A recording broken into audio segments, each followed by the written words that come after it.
ಕೈ ತೆಗೆಲೆ ಕೈ ತೆಗೆಲೆ ಕೈ ತೆಗೆಲೆ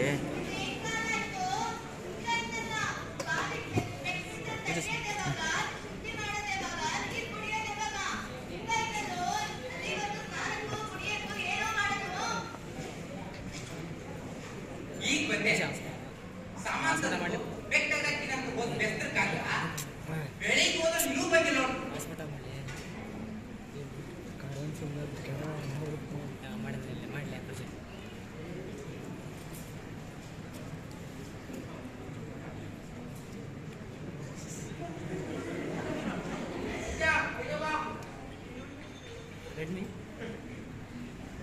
77 60 30 47 83 83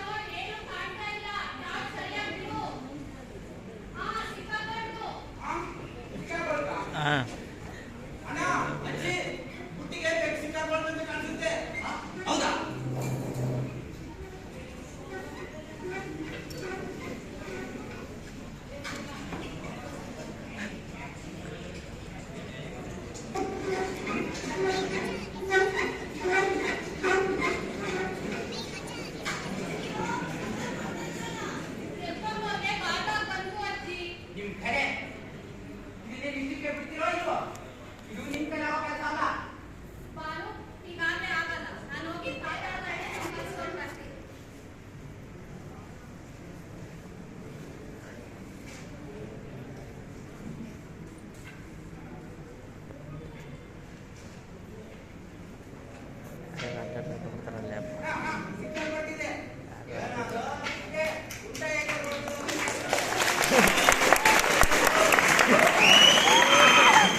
Sesena.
ಬಿತ್ತಬೇಕೇನು ತೆಗಿಲಿಕ್ಕೆ ಬೆಸ್ತಕ್ಕಂತ ಬರಲಿಲ್ಲ ನೀರು ಕುಡದಲ್ಲಿ ಬಿಡಕ್ಕಾಗತ್ತೇನು ವೇದಾಂತ ಹೇಳೋದಕ್ಕೆ ಏನಾಯ್ತು ಏನಾದ್ರೂ ಉಪಾಯ ಹೇಳೋದನ್ನ ಬಿಟ್ಟು ಉಪಾಯ ಏನ್ ಬಂತು ಸಮಯ ಬಂದ್ರೆ ನಾವೇ ಬಾಯಿ ನೀರು ತಗೋಬೇಕಪ್ಪ ನಾವು ಒಂದ್ಸಲ ಬಡ ಬಿಡಲಾಗುತ್ತೆ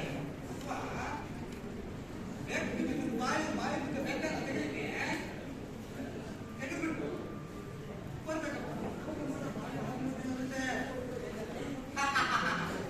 ಮಾತಾಡೋದು ಸುಲಭ ನಿಮ್ಮ ಮನೇಲಿ ಏನಿದ್ರು ಬಾವಿ ಇದ್ದು ಅದನ್ನ ಬೆಟ್ಟಿದ್ರೆ ನೀನೇ ಬಾವಿ ಇದ್ದು ಬೆಟ್ಟಿ ಅಲ್ವೇ ನಮ್ಮ ಮನೆ ಬಾವಿ ಇದ್ದು ಬಾವಿ ಇದ್ದು ಬೆಟ್ಟಿದ್ರೆ ಇಸುವಾಗ ನೀರು ತೆಗೆದಾಕಿದ್ರು ಅದೇ ಕಟ್ಟು ಈ ಬೆಟ್ಟಿ ಬಾವಿ ಹೋಗ್ತೀನಿ ಏನೋ ನೀ ಬಾವಿಗೆ ಇದ್ದೀಯ ಬಾವಿಗೆ ಬರುತ್ತಾ ನಿಮಗೆ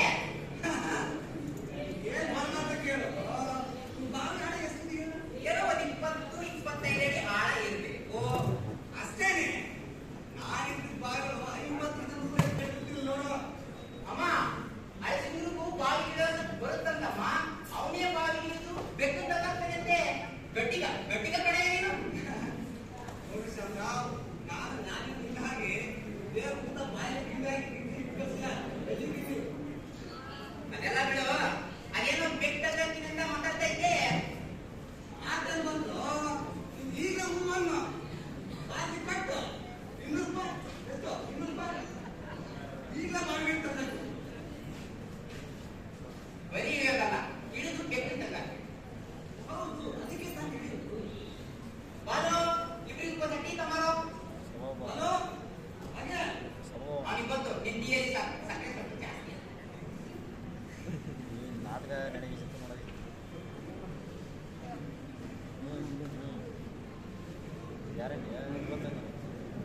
ಅಲ್ಲೋ ಆಚೆಗಿರೋ ನೀನು ಬಾಯಿ ಇರೋದನ್ನ ಎತ್ತಂತೆ ಅವತ್ತು ಆಟದ ಬಾಲ್ಯದಲ್ಲ ಕಲ್ತಿದ್ದೆ ಸರಿ ಹಾಗಾದ್ರೆ ಹೇಳು ಅದು ನೀನ್ ಬಾಯಿ ಇರೋದಕ್ಕೆ ಸಾಮಾನು ಸರಂಜಾನು ಏನೇನ್ ಬೇಕು ಇದು ಸಾಮಾನು ಸರಂಜಾನು ಬೆಲೆ ನೆಟ್ಟಿರ್ಬೇಕು ಕೈ ಕಾಲು ಭದ್ರವಾಗಿರ್ಬೇಕು ಇರಬೇಕು ಅದು ಬಜೆ ಹೇಳಿದ್ದೇನೋ ಇದೆಲ್ಲ ಹೊರಗಡೆ ನಮ್ಮದೇ ಊಟ ಮರಿ ಒಣ ಜಾಗ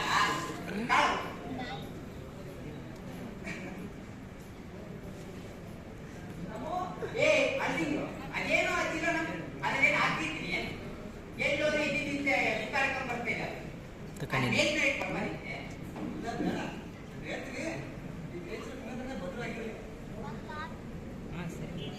ಸರಿ ಸರಿ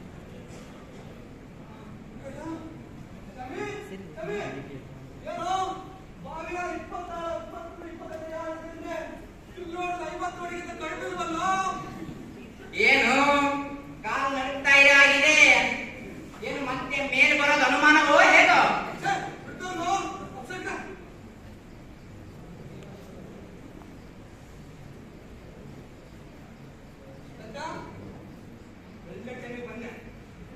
ಅಜ್ಜಿ ಪಾಠದಲ್ಲಿ ಎಲ್ಲೂ ಸಿಗ್ಲಿಲ್ಲ ಸ್ವಾಮಿ ಬರ್ತಾನೆ ಕೊಡ್ತಾನೆ ಖಂಡಿತ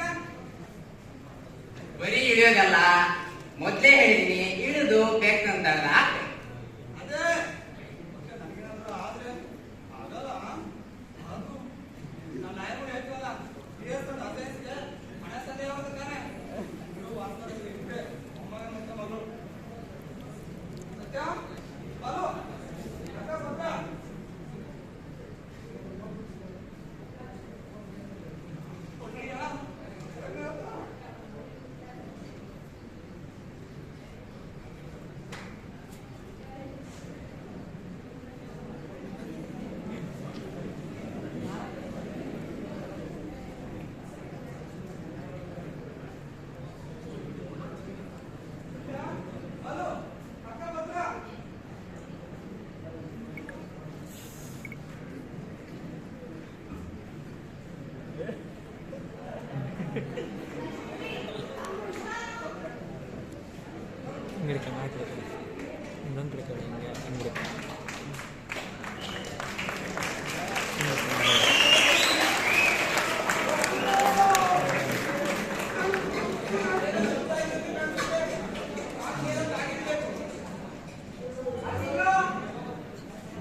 ಬಂತೇನದ್ರಾಗ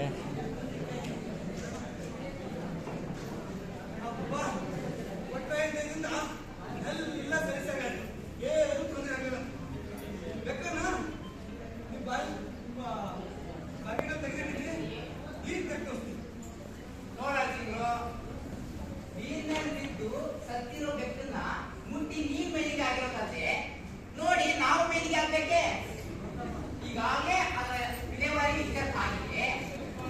ನಮ್ಮ ಕಣ್ಣಿಂದೆ ಎಲ್ಲಾದ್ರೂ ಅದು ಊಟ ಹಾಕಿಡು.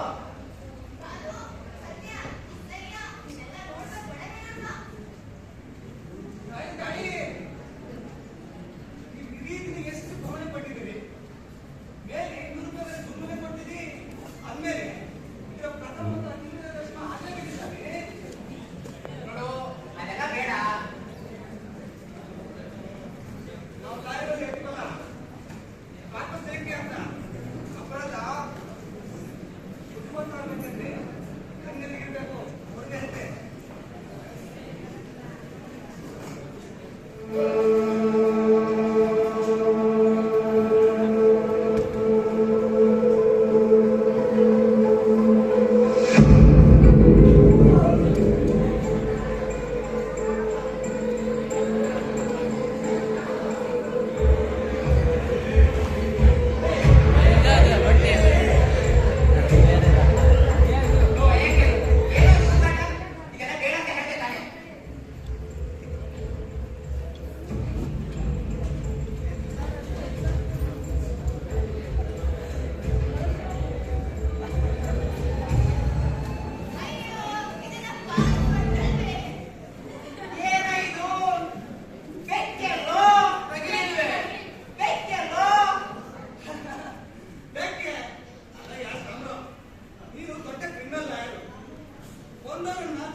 ಮೈಕ್ ಸ್ವಲ್ಪ ಹತ್ರ ಹೋಗುತ್ತೆ.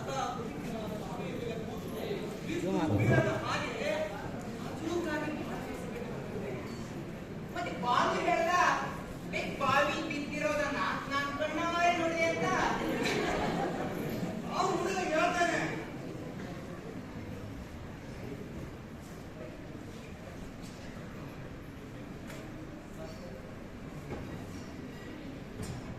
ನೀವು ಕ್ರಿಮಿನಲ್ಗಳು ಹೇಳ್ತೀರಲ್ಲ ರೀಕನ್ಸ್ಟ್ರಕ್ಟಿಂಗ್ ದಿ ಕ್ರೈಮ್ ಅಂತ, ಹಾಗೆ ರೀಕನ್ಸ್ಟ್ರಕ್ಟ್ ಮಾಡ್ಕೊಂಡು ನೋಡ್ಕೊ. ಬೆಳಗಿನ ಜಾವ ಹುಡುಗ ನಿತ್ಯ ಗಂಡ ಎದ್ದು ಬಂದಿದ್ದೇನೆ ಮುಂಚೆ ಅವಸರ ಬೆಕ್ಕು ಬಾಲ್ ಮೇಲೆ ಕೂತಿರ್ಬೋದು, ಏನೋ ಪಾಪ ಹೊಟ್ಟೆ ಪಾಡಿಗೆ ಅದನ್ನ ನೀವು ಕಂಡು ಬೆಕ್ಕು ಆತ್ಮಹತ್ಯೆ ಮಾಡ್ಬೋದು ಅನ್ಕೊಂಡಿಲ್ಲ. ಅದನ್ನೇ ಉಳಿಸೋಕ್ಕೋಸ್ಕರ ಏನಾದ್ರೂ ಓಡಿಸಿ ಉಳಿಸ್ಬೇಕಂತ ಸುತ್ತ ನೋಡ್ಬೇಕು. ಹಿಂಗೇನು ಸಿಕ್ಕಿಲ್ಲ ಪಕ್ಕದ ತಂದೆ ಮೇಲೆ ಸಡರಿಗೆ ಅದು ತಂದೆ ಅಂತ ತಿಳ್ಕೊಂಡ್ರೆ ಆ ಬೆಕ್ಕಿನ ಮೇಲೆ ಎತ್ತಿದ್ದೇನೆ. ಬೆಕ್ಕು ತಪ್ಕೊಂಡಾರಿಗೆ ಸಡರ್ ಬಾಯಿ ಬಿದ್ದಿದೆ. ಅದನ್ನೇ ಇವನು ಬೆಕ್ಕೇ ಬಾಯಿ ಬಿತ್ತು ಅಂತ ಅನ್ಕೊಂಡ್ಬಿಟ್ಟು ನೋಡು. ಹಾಗಾದ್ರೆ ಬೆಕ್ಕು ಬಾವಿ ಬಿದ್ದು ಸತ್ತಿಲ್ಲ ಅಂತ ನಿನಗೆ ಮೊದಲೇ ಗೊತ್ತಿದ್ದೆ. ವಿಷಯ ತಿಳಿದಾಗ ನಮಗೂ ಅನುಮಾನ ಆಯ್ತು. ಅದು ದೇವರಲ್ಲಿ ಅರ್ಥ ಮಾಡ್ಕೊಂಡಿದೆ ಬೆಕ್ಕು ಬಾಯಿ ಬಿದ್ದಿದೆ ಅಂತ.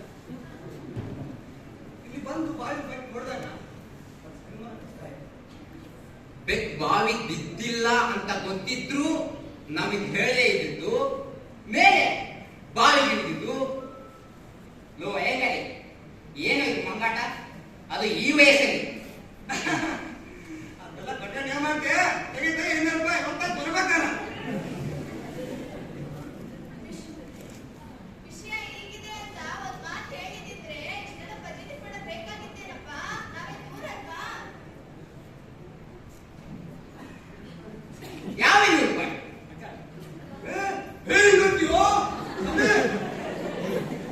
ಮತ್ತಿನ್ನೇನೋ, ನಿನಗೆ ಮಾಡಕ್ ಬೇರೆ ಕೆಲಸ ಇಲ್ಲ ಅಂತ ನಮ್ಮನ್ನು ಬಂದು ಚೂಡಾಯಿತು, ಮೇಲೆ ದಕ್ಷಿಣದ ಇರಾಟ ಹೋಗ. ಮಾತಾಡುವ ಸ್ವಾಮಿ, ಇದು ನ್ಯಾಯವಿಲ್ಲ. ನೀನು ಕೊಟ್ಟು ಮತ್ತೆ ಕೊಡ್ಕೋಬೇಕು.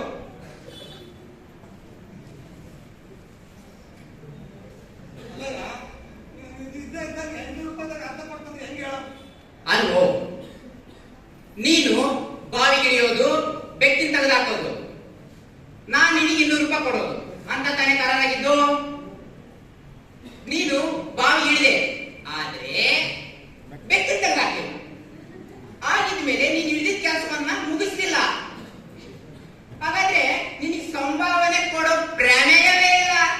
ಅಲ್ಲಯ್ಯ, ಆ ಬಾಯಲ್ಲಿ ಬೇಕು ಬಿದ್ದಿದೆ ತಾನು ತೆಗಿಯಾಕೆ. ಹೇಳ್ತೀನಿ ಹೇಳು. ಬಾವಿಗೆ ಬಿದ್ದು ಬಿದ್ದು ಸಿಕ್ತಂತ ಅನ್ಕೊಂಬಿಡು, ಸತ್ತ ಅನ್ಕೊಂಬಿಡು. ಆಗ ಏನ್ ಮಾಡ್ತಿದ್ದೆ? ಬಾವಿ ತೊಳೆಯಕ್ಕೆ ಸುಣ್ಣ ತರಿಸ್ತಿದ್ದೆ, ಅದಕ್ಕೂ ದುಡ್ಡು ಬೇಕಾಗಿತ್ತು. ಪುರೋಹಿತರಿಗೆ ಪುನರಚನೆ ಮಾಡ್ತಿದ್ದೆ, ಅದಕ್ಕೂ ದುಡ್ಡು ಬೇಕಾಗ್ತಿತ್ತು. ಇಷ್ಟೆಲ್ಲ ಖರ್ಚು ಉಳಿತು. ಮತ್ತೆ ಅಪ್ಪ ಬಾವಿಗೆ ಹೋಗಿ ಹೊಸ ಬಾವಿ ತೊಳ್ಕೊಂಡಿತ್ತು, ಇಷ್ಟೆಲ್ಲ ಖರ್ಚು ಉಳಿತು. ಅದೆಲ್ಲ ಬಿಡು, ಬರೀ ಮಾತಿನಿಂದ ಏನೂ ಪ್ರಯೋಜನ ಇಲ್ಲ. ಹೆಚ್ಚಿಗೆ ಅಂದ್ರೆ ಅರ್ಧ ಕೆಲಸ ಆಗಿದೆ. 200ರಲ್ಲಿ 100 ಅಂದ್ರೆ 100 ರೂಪಾಯಿ ಕೊಡ್ತೀನಿ, ಮೇಲೆ ಆಸ್ಪತ್ರೆ ತಗೊಂಡು. ಚಂದ್ರ, ಚೌಕಾಸಿ ಮಾಡ್ತಿಲ್ಲಪ್ಪ. ನಿಮಗೆ ಗೊತ್ತಿಲ್ಲ ಆ 200 ರೂಪಾಯಿ ಕೊಡೋದು ಎಷ್ಟು ಮುಖ್ಯ ಅಂತ ನನಗೆ. ಇವತ್ತು ಮನೇಲಿ 200 ರೂಪಾಯಿ ಸಂಪಾದನೆ ಮಾಡ್ದೇಲೆ ಮನಿ ಬಿಟ್ಟು ಅಂತ ನನ್ನ ಮಕ್ಕಳ ಮೇಲೆ ಹಾನಿ ಮಾಡಿಬಿಟ್ಟು.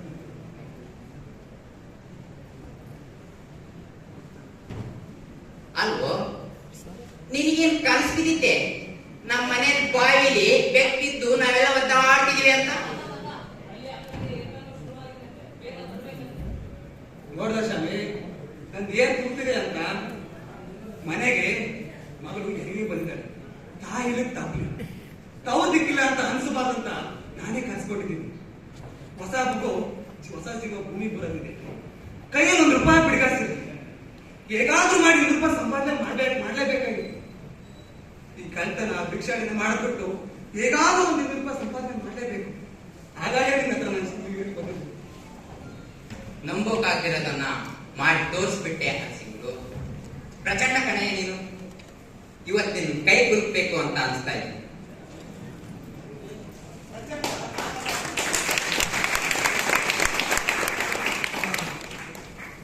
ಪ್ರಚಂಡ ನಾನೆಲ್ಲ ಕಣ, ಈ ಬದುಕು ನಮ್ಮನ್ನ ಪ್ರಚಂಡದ ನಾಯಿ ಮಾಡಿಕೊಡುತ್ತೆ. ಫೋಟೋ ತೆಗಿಯೋಕೆ ಚೆನ್ನಾಗಿ ಸರಿ ಬರುವಾಗ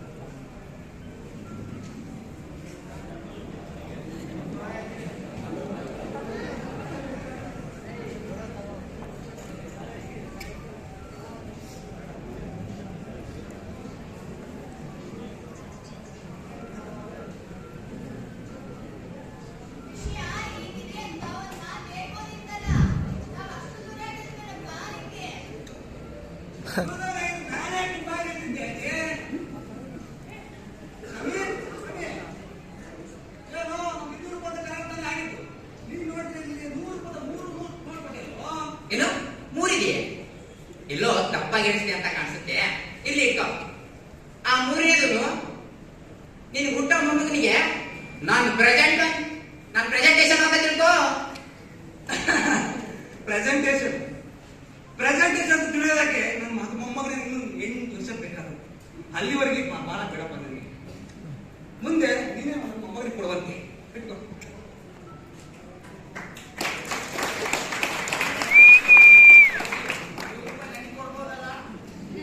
ಏ ಹೋಗ.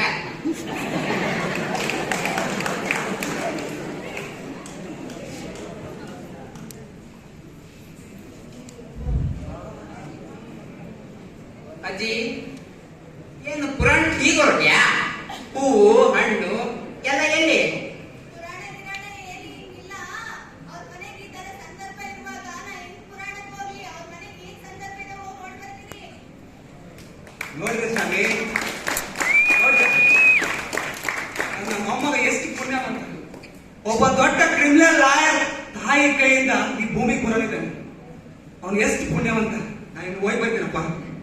ಹೋಗ್ಬಿಟ್ ಬಾ ಅಲ್ಸಿಂಗ್ರು, ದೇವರು ನಿನ್ಗೆ ಒಳ್ಳೇದ್ ಮಾಡಿ. ಆಮೇಲೆ ಅಲ್ಸಿಂಗ್ರು, ಸಂಪತ್ತು ಕೈಲಿ ಕೊಬ್ಬರಿ ಸಕ್ಕರೆ ಕಳ್ಸೋದನ್ನ ಮರಿಬೇಡ.